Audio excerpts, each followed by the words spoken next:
कृष्णा सहकारी साखर कारखान्याच्या मतमोजणीत मोठी घडामोड समोर आली आहे.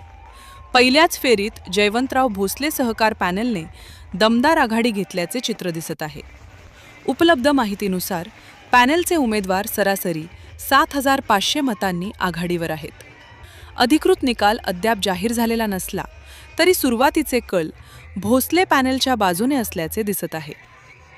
या आघाडीची माहिती समोर येताच कार्यकर्त्यांमध्ये प्रचंड उत्साहाचे वातावरण निर्माण झाले.